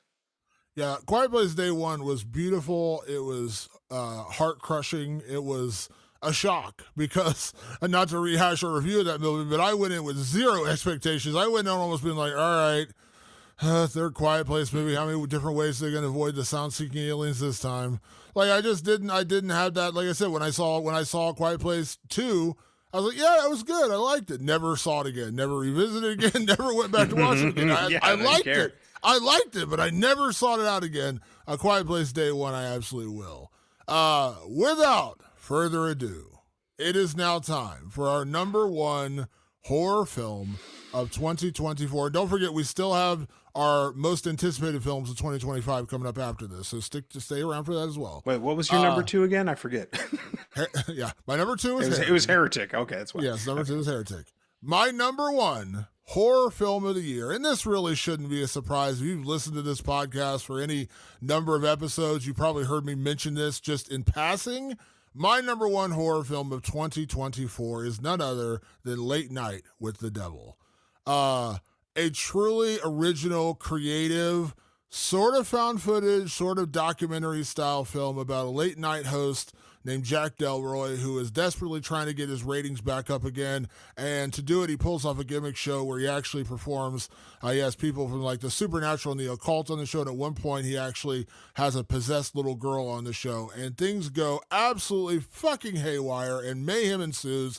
And when I talked about my best performances of the year, I mentioned, of course, Naomi Scott. My performance of the year was Willa Fitzgerald. And the other one who was really battling for that spot was David Dastmalchian, who absolutely kills in this movie. This movie is so wildly original, which, as a story guy, I adore that part of it. This is something I'd never really seen before.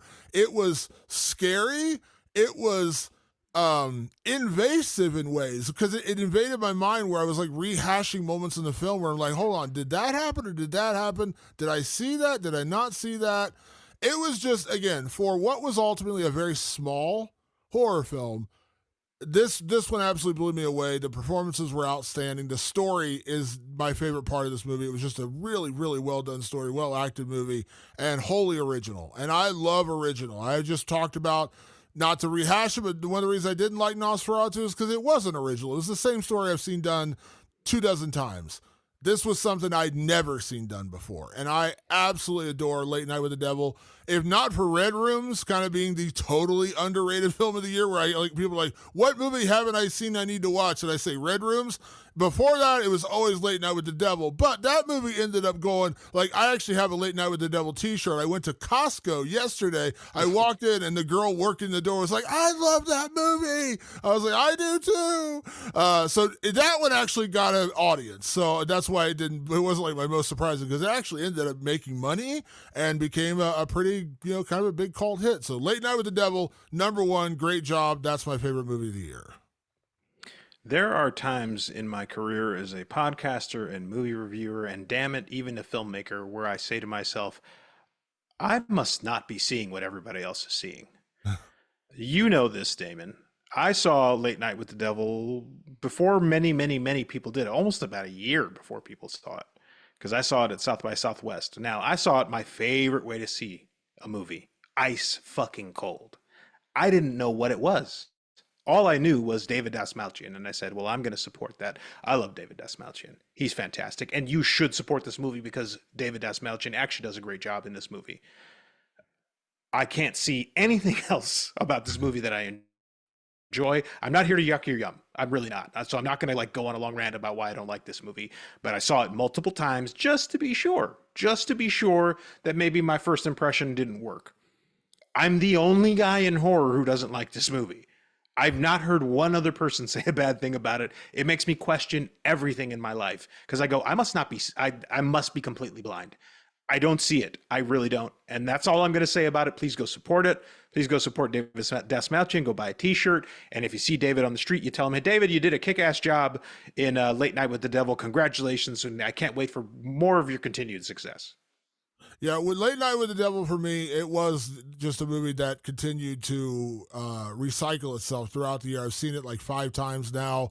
I have the 4K, I have the T-shirts, and I just absolutely adore that movie. And you're right, not to throw you under the bus. I think you might be the one person who didn't like the movie. I think I am. I'm the one. I've never bumped into anybody who was like, yeah, no, I thought it sucked. Well, no, that's not true. The person I was watching it with, and I will not say who they are because they are a film director. I'm not going to say their name. They were also like, yeah, what the fuck was that? And I'm like, I don't know. But I gave it time, and I went back and I tried again and I tried again. And that's all you can ask of anybody, right? It's just, hey, give it maybe 1 or 2 shakes before you really fucking nail the coffin shut. But for me, it didn't work, and that's fine. I don't, not every movie needs to work for me, and it clearly worked for everybody else. And I'm so happy for David Dastmalchian because I adore the guy. I really do. I love that guy. So I'm so happy that he has a movie that is a bona fide cult hit. And also a good lead part for him, because a lot of times David Dastmalchian, he's never the lead. He's like the 9th guy in the call sheet or the 4th guy in the call sheet. He's #1 on the call sheet this time, and he is incredible. And again, one thing you got to say, Patrick, even if you didn't like it, it is a very original film. And I love original stories. I think it's a totally wholly original film and something I'd never seen done in that particular way before. I loved it. So yeah, it's my favorite film of the year. And also, just to not to ruin the surprise, it's my favorite film of 2024. I love. That's your #1 film of 2024. I just love it. I've seen it 5 times. It gets better every time. Again, before Red Rooms, that was the one when they're like, what have I not seen? You need to watch Late Night with the Devil. I love it. So yeah, that's my #1 film of the year. Patrick, for you, what is #1? What an interesting coincidence, Damon. Your number one movie of the year is Late Night with the Devil. Well, my number one horror movie of 2024 will also be officially, you get it right here on this podcast, it will be my number one movie of the year. Never in the entire time that I've been listing out my favorite movies of the year did a horror film win movie of the year. Now that sounds insane. But truth be told, like, I think horror took over this year. I think horror fucking said, we're here, forget it. Like, you need to do better. Well, this movie did better than all the others, in my opinion. This movie is the best movie of the year, not just the best horror movie of the year. My number one movie of 2024, without question, I stand firm, is The Substance, starring the great Demi Moore, the great Margaret Qualley. This movie hits on a whole other level. People call it Cronenbergian body horror, and it is. And dare I say, it goes beyond. I think The Fly is the only thing that can touch it in terms of body horror. The Fly might be the greatest body horror film of all time, next to The Substance. Like, they might just be side by side as the two best body horror films of the year of all time. Body horror in particular always strikes me because it's something that can actually kind of get under my skin. You know, we say it all the time on this show. Yes, we're very desensitized guys. We see everything. There's not much that really gets under our skin. Body horror can work for me at times. Well, The Substance works on a whole bunch of levels. Mainly, it works on a level that I can't even relate to, and neither can you, is that it's a story about what the pressures of society put on women to keep their appearances up. That can be truly nightmarish. That can really speak to women on a level that you and I will never understand. We just won't. But it still reached out, put its claws in my gut, and got in there and said, feel this, motherfucker. Like, feel this shit. And I remember watching it the second time, and I would say about every 10 minutes, I just went, this is amazing. This is amazing. This is amazing. Like, about every 10 minutes, it's so incredibly sharply paced.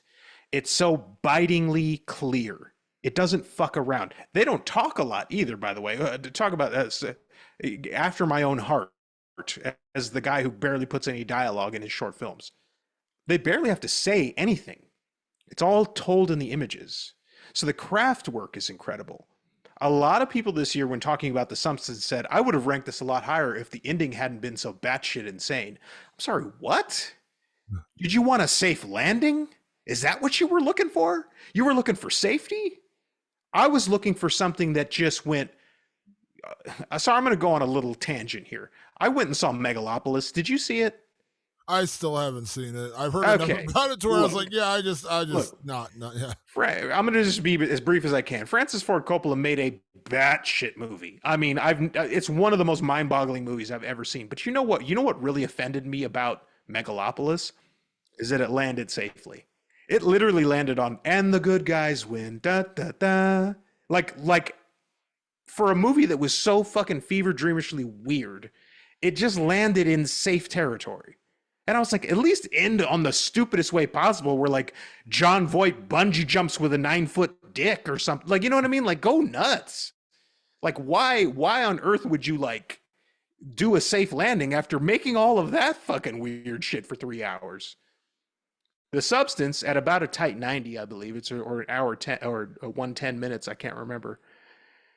It ends in a phantasmagoric, just literal geysers of blood. It drenches the masses in the horror of being in a woman's skin and having to live up to the expectations of other people. Thematically, this movie's flawless. Visually, this movie's flawless. Acting is flawless. Don't take it from your pal Patrick. Take it from the Academy, or the Golden Globes, who have already nominated Demi Moore, which means that pretty much she is almost guaranteed shoo-in to be nominated for an Oscar this year. For a movie that ends with something that looks like it's right out of John Carpenter's The Thing, spraying blood on an audience while Demi Moore's face crawls across Hollywood Boulevard to die in a puddle of gore, and that is going to be nominated for an Oscar. Possibly. I mean, I think it's very likely that it will be nominated for an Oscar.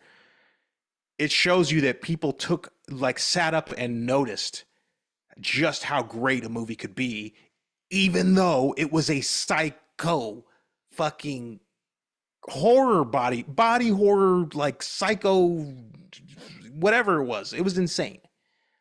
That recognition shows you just how damn good this was, because that Academy is a bunch of old farts.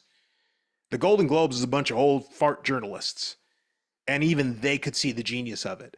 That means this thing reached across and transcended what we love while still being batshit insane. Damon, my hat's off to The Substance, the greatest movie of 2024. Yeah, I mean, obviously, I liked it. Ended up being number 6 on my list, and again, it could have easily been much higher. What I of all the things I love about The Substance, I want to give one huge shout out. Obviously, the director Coralie Fargeau did an incredible job. If you haven't seen her other movie, Revenge, I believe it is also available on Shudder. I would highly recommend checking it out. It is a crazy good movie about horrific subject, which we've talked about in the show. I do not like when sexual assault is used as a plot device, but the way that Coralie Fargeau does it in Revenge is remarkable, and it's a really, really well done movie. Here's what I want to say, a shout out. Like, if I'm going to give like an extra award to it. I talk about the marketing department at Neon for what they did with Longlegs. The judges at the Cannes Film Festival, they gave The Substance the award for best screenplay, and the best Palme d'Or, which is like the Oscar for best picture, went to Anora. Yeah. Screenplay went to Coralie Fargeau for The Substance. Now, immediately, that movie became award worthy, because Cannes is kind of like the first big festival where people start taking notice of movies. Now, if this was any other year and The Substance just dropped on in theaters, even with Demi Moore and Margaret Qualley, who are two very, very well-known actors, even with them, this movie could have easily just slipped under the radar. Yeah. But I think this movie winning at Cannes put it on everybody's radar. And it forced people to watch it. And it forced them to understand it's not really underlying, the point of this story. The obsession with looks, the obsession with the aesthetics of a person, women getting older, tackling that very ugly subject from a woman director, which was so important. Everything about this movie is visually amazing. The story is great, and the message is unbelievable, and it just rolls into one very, very fucked up, bloody package of a movie. And as you mentioned to me, Margaret Qualley and Coralie Fargeau are all nominated for Golden Globes, which hopefully means at least part of that will end up being Oscar nominations. They should all be nominated for the Oscars, including Best Picture. But I'm hoping against hope. The fact that The Substance would even get that recognition blows me away. Because again, in any other year, this could easily just be a movie that people, it's a gross body horror. I don't want to see it. I'm not going to watch it. Thankfully, the folks at the Cannes Film Festival had enough genius and wisdom to say, this is one of the best movies of the year. Horror, whatever. Best movies of the year. And I think that forced everybody to take notice. So, way to go, Cannes Film Festival, because without that, I don't know that we're talking about the I mean, we would be. Would the world at large be? I don't think so. And what's interesting too about it winning Cannes Best Screenplay is it's not like Coralie Fargeau was like some indie darling. She wasn't what's his name, Sean Baker, who won Cannes for the best film of the year. It's not somebody who's like a long embedded indie filmmaker. She had made a small horror film called Revenge that was fantastic, but that like not a ton of people saw. It wasn't like this huge underground hit or anything that like people needed to know about. It wasn't like that.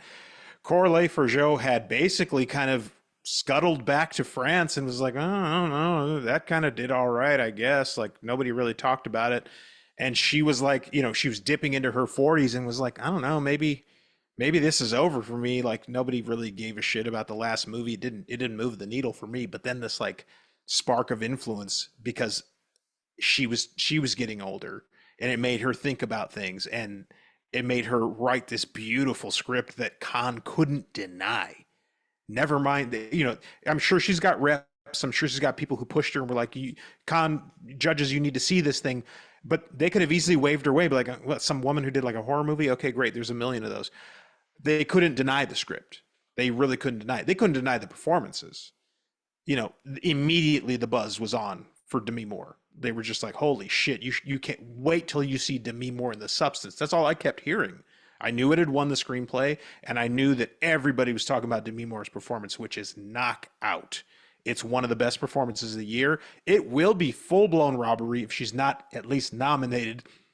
And I've seen a lot of the movies this year. If she doesn't win, I'll be like, okay, like what are good performances exactly? Because this is as good as I've ever seen one. She fully deserves it. It's not like, oh, we're going to give you this as a handout because years past you had a better movie that probably should have won. No, no, no, no, no, no.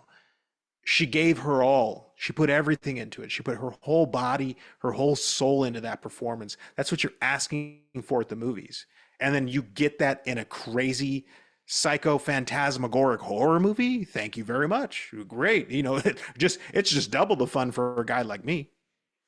Yeah, and to your point, when you say like the movies are like the feel good award, we're giving it to you because we messed up in the past. Hello, Leonardo DiCaprio in The Revenant, and hello, Martin Scorsese for The Departed. Because the Oscars are like, hold on, we didn't give you the Oscar for Goodfellas, and we didn't give you the Oscar for any of the other great movies you made, Leonardo DiCaprio. Well, we got to give you one. That's not the case here. Demi Moore absolutely deserves it. And also, I want to give one more shout out with this movie because we talked about how great Demi Moore and Margaret Qualley were, and absolutely they were. But also, Dennis Quaid, man, he deserves a nod because he wasn't even going to be in this movie. He was not the original choice to play the part of this scumbag older producer, and he is disgusting and absolutely and maniacal, and like every horror story you've ever heard about a casting couch producer, that's this guy. He's great. Like, he's not getting any buzz, and I get it. It's because Demi Moore and Margaret Qualley kind of shine in this movie. But credit to Dennis Quaid, man, he killed it. I was like, you go back and listen to our episode. I was like, there's one scene of him eating shrimp in this movie that will haunt me for days. I was like, I'll never eat shrimp again. He's great in this movie. And so just to one really more shout out with this movie, Dennis Quaid killed it. No, you're right. And I barely talked about Margaret Qualley, who basically carries half the film, and she did tremendously too. There's nothing bad about this movie. There just isn't. Some people have complained about runtime. So many people complaining about the ending. That's really what I was like baffled about. I was like, no, I'm sorry. The ending should be insane. It's crazy that you think it should have been normal or like not as weird. It should have been that weird. It could have been weirder, but it was also just beautifully insane. And like when I think about Coralie for Joe, and this is just me trying to like get into her head a little bit. I felt like in her moment, she's like, I just want to rip my body apart and spray people down with my blood because I'm so sick of trying to live up to the expectations of society. And I want to do that on screen. And I remember when the nomination for the Golden Globes came out, she just said, I guess this is a victory for like honesty. I didn't think a movie this honest would ever get this kind of recognition. She's French, by the way. French are great filmmakers, but also they think we're a joke. Like they go, geez, like, oh, the Americans and their stupid movies, their big explosion movies. Go see Alien Romulus, as I'm probably sure what she was thinking in her head. But she was just like, oh, this is a victory for honesty. Because I was being honest on film. I was being honest in my story. I was being honest in my visuals, and you accepted it. That's a victory. And I was right there with her. I was like, she's so right. She's so right, because sometimes the mania of having to live up to expectations is absolutely psychotic, and it drives you to madness. And this movie, I will never stop singing its praises. It's a phenomenal film, not just my number one horror movie of the year, my number one movie of the year, The Substance.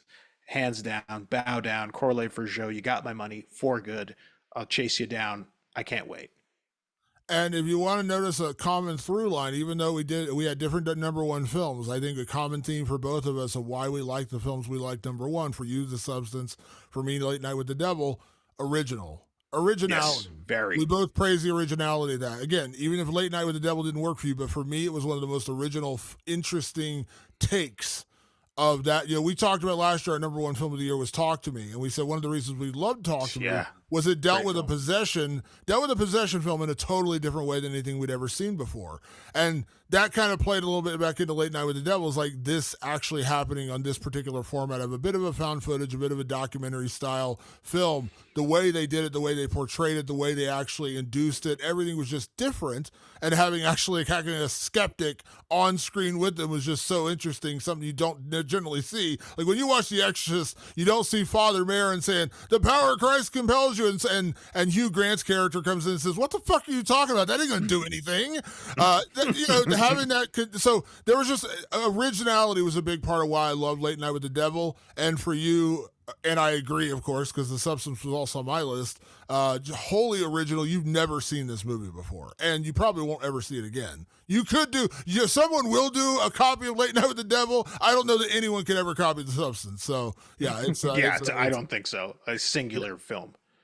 Now, our last category we're going to get into is our most anticipated films of 2025. Before I get there, I think we should give a rundown real quick of our 10 to 1. People who are listening to the podcast just kind of forget because we did give our entire list. So I'm just going to go 10 to 1, no explanation. Just want to go down the list real quick again. Number 10 for me was Longlegs. Number 9, Alien Romulus. Number 3, Terrifier 3. Number 7, Oddity. Number 6, The Substance. Number 5, Smile 2. Number 4, Strange Darling. Number 3, Red Rooms. Number 2, Heretic. And for me, my number one horror film of 2024 was Late Night with the Devil. Patrick, if you want to rifle off yours real quick. My number 10 movie of 2024 was Oddity. Number 9, Exuma. Number 8, The Coffee Table. Number 7, The First Omen. Number 6, Mads. Number 5, Smile 2. Number 4, Longlegs. Number 3, Nosferatu. Number 2, Alien Romulus. And number 1, the best movie of 2024, The Substance.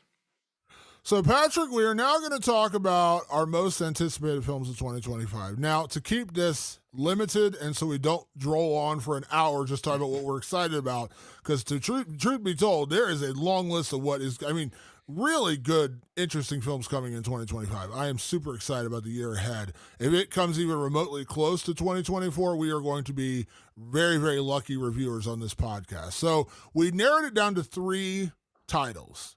The 3 titles we are saying are our most anticipated films. Now, will they hold up? Will it still be this way at the end of the year? We'll find out. I'll turn to you first, Patrick. What are your 3 most anticipated horror films going into 2025?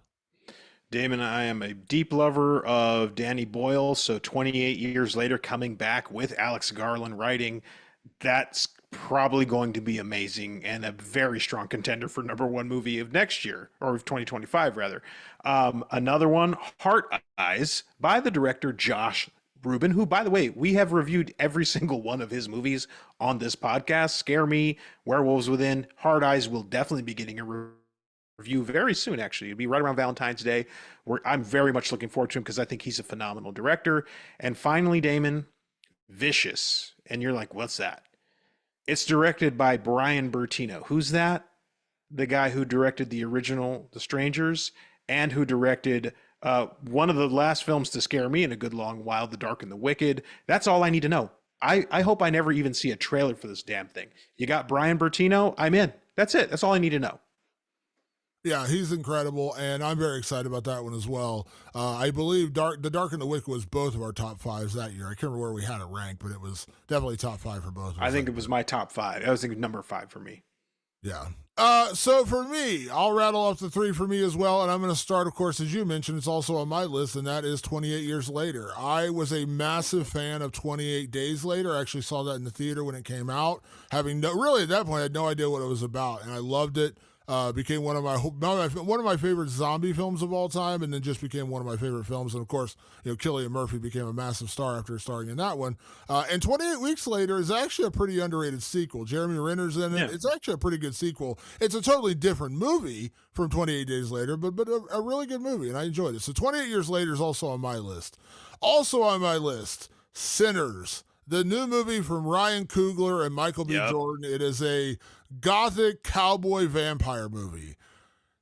Done. Sign me up. You already know that's going to be sick. Coogler never makes a bad movie. That's going to be a fantastic movie. I already know it. That's why it got in the list, because I'm like, you know what? Ryan Coogler's never made a bad movie ever. Like, No. okay, you've proven to me enough that I need to go see. Yeah, and that trailer is sick as fuck, and it tells you nothing about what's going on in the movie. I can't wait. So I am super excited. And by the way, my number one, we didn't even talk. Like, Jordan Peele has a new movie coming out next year. We didn't even talk about that. That's right. He does. It's called Monkey something or other. No, I don't care what it's called. It's something. The Monkey is a new film coming out from Osgood Perkins. That's right. That's Osgood Perkins' movie. Yeah, but I can't remember what it's called. But yeah, it's a new Jordan Peele movie coming. We didn't even mention that one. So yeah.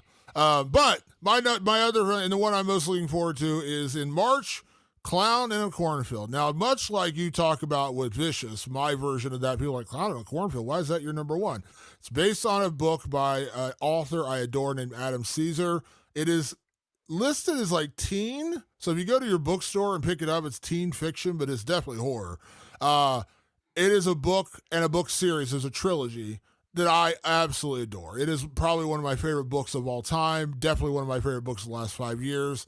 I love Clown in the Cornfield. So I'm excited and also nervous, because you know how adaptations can go. Adaptations can go wildly one way or wildly another way, but it's being directed by Eli Craig. If you don't know that name, he also directed a very beloved cult classic horror film, Tucker and Dale versus Evil. I know a lot of people love that movie. He directed that, and he is directing Clown in the Cornfield. So that's like my nervously most excited film, because like it's a book that I absolutely love, but I'm sure for people who have read a million books out there and seen them turned into movies, some people love it, some people hate it. So I'm nervously excited about Clown in the Cornfield. Damon, 2024 is going to be very hard to top. We had to do 10 this year. That's how good the movie. We had to do 10. I had another 11 in my honorable mentions that was all sad about not making my top 10. This is a stellar year. It's been one of the best years on record. When I hear people like talking negatively and saying like, "Oh, there's no original horror anymore. There's no original ideas anymore," I go, "Just look to horror. Just look to horror and what it has brought to the table in 2024. Unmissable movies. I've got 20 right in front of me that are just phenomenal. All of them great. 20 movies that are just stellar. I don't know how 2025 is going to top that, but if it even comes close, it's going to be another good year in horror. And 2025 gets interesting because last year, I think the only new film we had in January was Night Swim, which did not turn out too well for us. But I forgot to make my joke where number one was Night Swim. I was planning to do that. we actually were talking about like January, like, hey, maybe we'll have a little bit of time off. And I started looking at the schedule, and I texted you because I went and saw a new movie that came out this week called Bloody Axewomen, and trailers were showing. And there's a movie coming out January 3rd called The Damned. January 17th is Companion, which I'm actually super excited for that one. Jack Quaid, Sophie Thatcher. I think that one looks super interesting. Didn't get my list because I was like, it's like 2 weeks away, so we got just a little bit of time. Yeah. And then Presence, the new Steven Soderbergh haunted house movie. Yes. Steven Soderbergh's incredible, so we got that coming out. These are all in January, by the way. So no time off, no time off at all. No, we were planning to take time off, and that's not happening. Yeah, so usually January, February, like the times when not a lot comes out. We got a lot coming out this year, so genuinely, I want to say thank you to everyone that tunes in to Rewind to the Living Dead, whether you turn in each a week or each month or just a couple times a year, or you just tune in to hear our top 10 films of the year. Whatever the reason you're here, we definitely appreciate that. We look forward to what could and hopefully will be an even better 2025. And if that happens, boy, oh boy, will we have an incredible year, because 2024 was awesome. So want to say thank you to everyone. Patrick, I want to give you a chance to do the same. Oh, ladies and gentlemen, we have gotten some tremendously beautiful messages from our listeners this year. We see them all. We read them all. We reply to everything that we possibly can. Thank you so much for an epic year in horror. We can only do this podcast with your support, with your love, with you pushing it out to other people, telling other people about it, which a lot of you do, by the way. And I get messages from people all the time going, "Oh, I told so-and-so and so-and-so." I'm a bit of a micro celebrity at my kid's school because all the teachers apparently listen to me and they know intimate details about my particular horror proclivities. Like, holy fucking shit. Like, this podcast, we are trying desperately to reach even more people. So if you love us, tell people about us. If you love us, rate our podcast on your favorite podcast platform because we're everywhere. And Jesus Christ, will you please subscribe to us on YouTube? It's so sad over there. It makes us look like we're a bunch of losers. And we know we're not because we have some of the best fans and we have had some of the best fans for the past almost 6 years now. So I appreciate you all. Thank you so much. Follow us everywhere. I'm at Director Patrick quite literally everywhere and including Letterboxd, which you will start seeing my movie list there again in 2025. You will get to see what Patrick watches through Letterboxd. So follow along, join us on this journey. We promise to make it as fun a ride as possible. And again, a huge thank you to everyone that tuned in this entire year. As we always say, make sure you check us out on all your favorite podcast platforms, Apple Podcasts, Spotify, as Patrick mentioned, our YouTube channel, and of course, over on our website, rewindofthelivingdead.com. Questions, comments, movies you'd like us to review, we still love hearing from you guys. Send us emails, rotlivingdead@gmail.com. That's rotlivingdead@gmail.com. Or find us on social channels, Twitter, /X, Facebook, and Instagram. Just search Rewind of the Living Dead. You'll find us over there. And as Patrick said, we try to get back to each and every one of you if we can. But we always appreciate the messages. And here's to a tremendous 2024. And I tell you what, we cannot wait for 2025. For Patrick Guerra, I'm Damon Martin. Thanks for tuning in to another year-end edition of Rewind of the Living Dead. Thanks for tuning in, and we will see you then. Peace.